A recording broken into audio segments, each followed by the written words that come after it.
Selon une étude Ipsos, 53% des adolescents en France sont touchés par des troubles de l'anxiété et 80% des Français se disent atteints d'éco-anxiété. Comment l'éco-anxiété peut-elle impacter le comportement des individus ?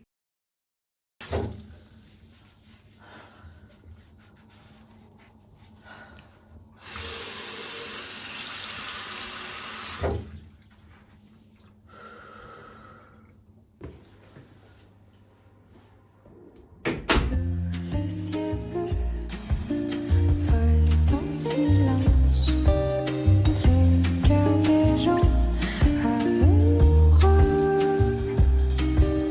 Sur mon chemin, comme je suis bien, sans mes tracas quotidiens. Le ciel bleu vole en silence, le cœur des gens amoureux. Sur mon chemin, comme je suis bien, sans mes tracas quotidiens. Allô? Allô, Allô Andrea, ça va? ça va et toi? Oui, je te dérange? Non, t'inquiète. Ok, un peu, j'ai compris. Bon, t'inquiète, je veux faire vite. Je t'appelais juste pour savoir si t'avais regardé un peu les news en ce moment. Non, pas trop, pourquoi? Non, moi je sais pas, ça parle d'écologie, il y a la COP28, ça sent mauvais, enfin je sais pas, les gens ont pas l'air de prendre ça au sérieux, enfin... Ouais, bon, de toute façon, on en parle demain, hein? Ouais, t'as raison, on en parle demain, on se voit demain. Ok, ça marche. Ok. Bon, allez, bisous Andrea. Allez, ça marche, bisous. Bisous.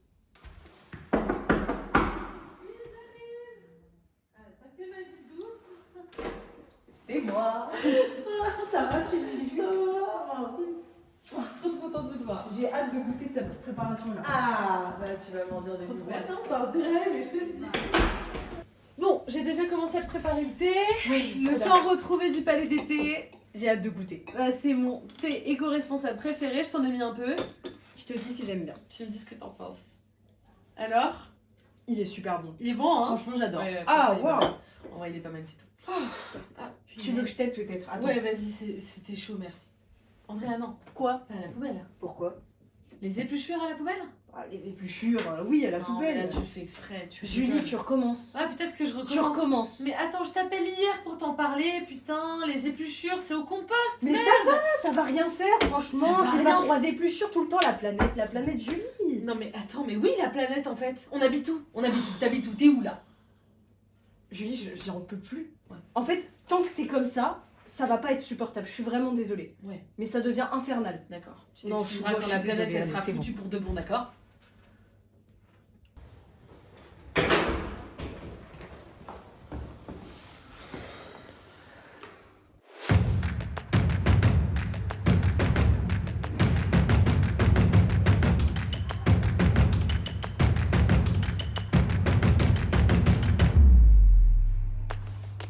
Éco-anxiété, c'est quoi ça?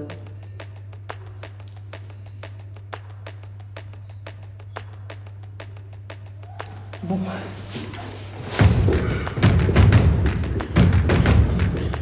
Bonjour, excusez-moi, est-ce que je peux vous poser quelques questions? Est-ce que vous savez ce que c'est que l'éco-anxiété? Non, du tout. Éco-anxiété, non. Anxiété, oui. Éco, oui. Les deux, non. Très vaguement. En fait, c'est le fait d'être anxieux par rapport à l'écologie. Est-ce que vous, ça vous parle? D'accord, oui. Je peux comprendre, oui.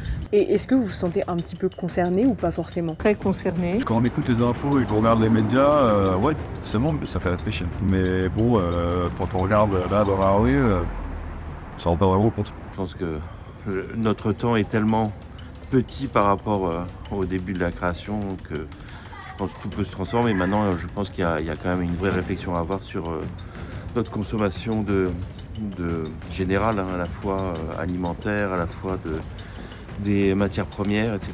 Donc c'est un vrai sujet tout de même. Est-ce qu'il y a des personnes autour de vous qui seraient inquiètes à propos de ça? Oui, les enfants, les jeunes en parlent beaucoup plus. Bah, les écolos déjà, mais après, ouais, les gens sensibles. Et ça vous inquiète un peu, vous, ce qui se passe avec le réchauffement climatique? Ça inquiète forcément. Après, bon, on essaye de faire ce qu'on peut à notre niveau, mais non, je suis pas très inquiète, pas trop. Pas plus que ça. Moi, non, après, Quand on regarde les médias, la société, ouais, parce que ça finit ça forcément. Merci beaucoup pour vos réponses. Une étude des Nations Unies, la pénurie d'eau et les sécheresses qui en découlent pourraient causer, à l'échelle mondiale, jusqu'à 84% de pertes alimentaires au cours des prochaines années. Une espèce de mammifère sur 4, plus d'un amphibien sur 3, ou encore un tiers des espèces de conifères sont aujourd'hui menacées d'extinction. D'après les experts du GIEC, les incendies vont se multiplier à travers le monde. En 2050, leur Près de la fréquence moitié du devrait CO2 augmenter. que nous émettons sera encore là pendant des centaines d'années. Pour s'en débarrasser définitivement grâce au sol de l'océan. Des éléments revenus prend lui aussi la défense vers la sortie du pétrole.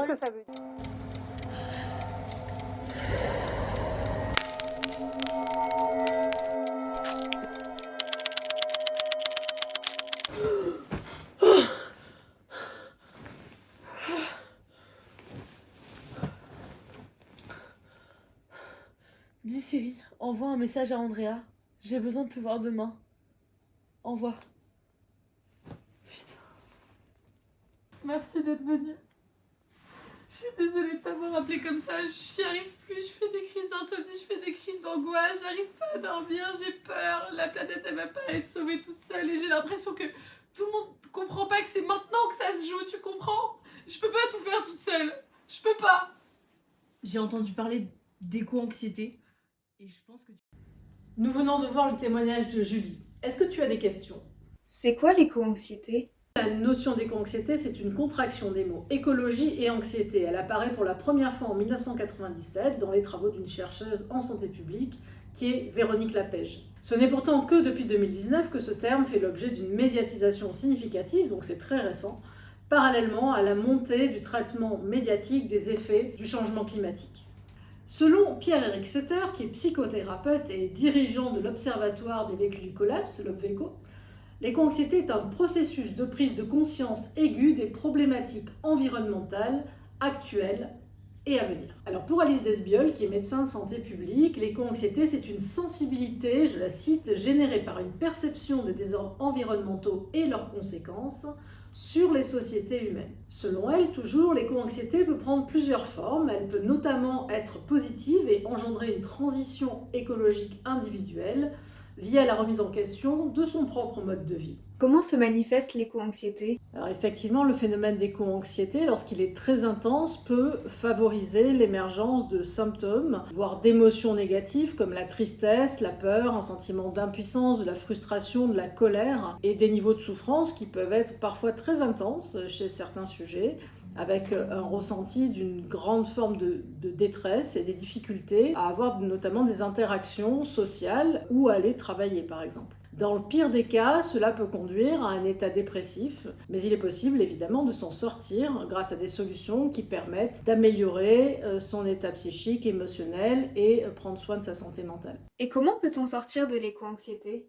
Alors, te focaliser sur l'ampleur du défi planétaire peut te conduire à l'apathie, à te replier sur toi-même ou à devenir impossible pour ton entourage en diffusant en boucle ton angoisse. Pour sortir de cette situation peu réjouissante, je t'invite à retrouver tes limites, ce qui relève de toi et ce qui n'en relève pas, ce sur quoi tu peux agir et ce sur quoi tu n'as aucune prise. Pierre-Éric Sutter a identifié 11 étapes pour décrire la manière de sortir de l'éco-anxiété. Le cheminement débute par une descente progressive jusqu'à la vallée de la mort. Pierre-Éric Sutter estime ainsi que ces patientes et patients éco-anxieux peuvent passer à une autre étape du processus à travers l'action. Attention cependant, n'importe quel type d'action ne permet pas de dépasser son éco-anxiété. C'est ce qui a été montré dans un mémoire de master en psychologie où 700 militants et militantes ont été interrogés, ce qui a permis de montrer que celles et ceux qui militent avec une passion obsessive ont un taux de dépression significativement plus élevé que ceux ou celles qui en font une passion harmonieuse. Comment faire pour passer à l'action? Pour entrer dans l'action, c'est en te centrant sur ce que tu peux garder ou gagner, tout en restant réaliste sur tes capacités à le faire. Une fois tes priorités redéfinies, prends le temps de chercher, de te documenter, de rencontrer des personnes engagées, bref, de faire des essais. Et concrètement, que peut-on faire? Engage-toi dans une structure qui agit sur les questions du climat ou de la biodiversité. Ton implication sera non seulement un moyen de t'épanouir personnellement, mais aussi d'apporter de l'aide sur des sujets sociaux et ou environnementaux, et surtout de te sentir comme une personne comprise